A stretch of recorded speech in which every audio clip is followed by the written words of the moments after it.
A reading from the Holy Bible, the New American Bible, Exodus, chapter 22.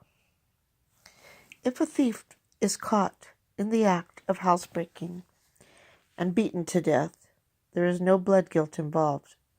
But if after sunrise he is thus beaten, there is blood guilt.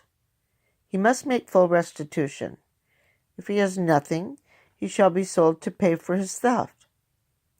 If what he stole is found alive in his possession, be it an ox, an ass, or a sheep, he shall restore 2 animals for each one stolen. When a man is burning over a field or a vineyard, if he lets the fire spread so that it burns in another's field, he must make restitution with the best produce of his own field or vineyard.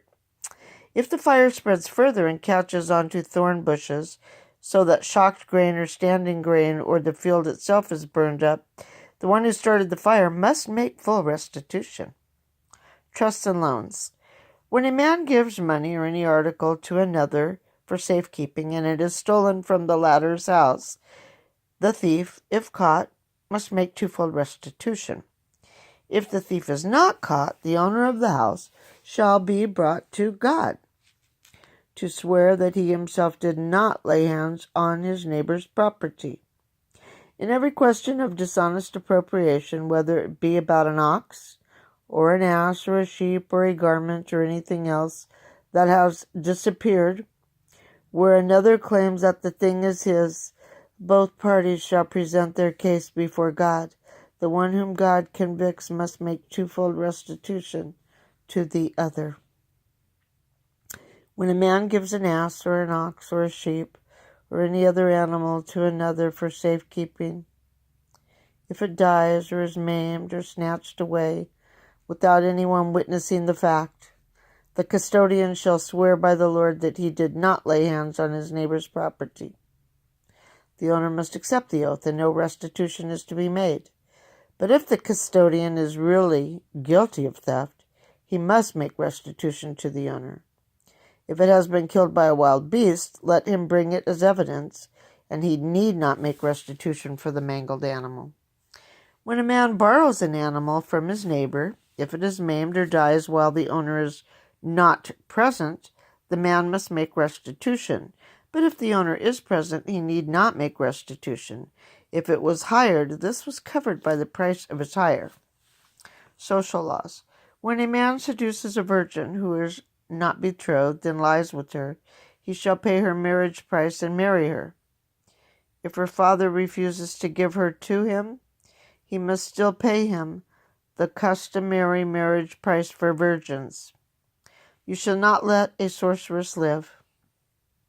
Anyone who lies with an animal shall be put to death. Whoever sacrifices to any god, except to the Lord alone, shall be doomed. You shall not molest or oppress an alien, for you were once aliens yourselves in the land of Egypt. You shall not wrong any widow or orphan. If ever you wrong them and they cry out to me, I will surely hear their cry. My wrath will flare up and I will kill you with the sword. Then your own wives will be widows and your children orphans. If you lend money to one of your poor neighbors among my people, you shall not act like an extortioner toward him by demanding interest from him. If you take your neighbor's cloak as a pledge, you shall return it to him before sunset, for the cloak of his is the only covering he has for his body. What else has he to sleep in? If he cries out to me, I will hear him, for I am compassionate. You shall not revile God, nor curse a prince of your people. You shall not delay the offering of your harvest and your press. You shall give me the firstborn of your sons. You must do the same with your oxen and your sheep. For 7 days the firstling may stay with its mother, but on the 8th day you must give it to me. You shall be men sacred to me. Flesh torn to pieces in the field you shall not eat. Throw it to the dogs.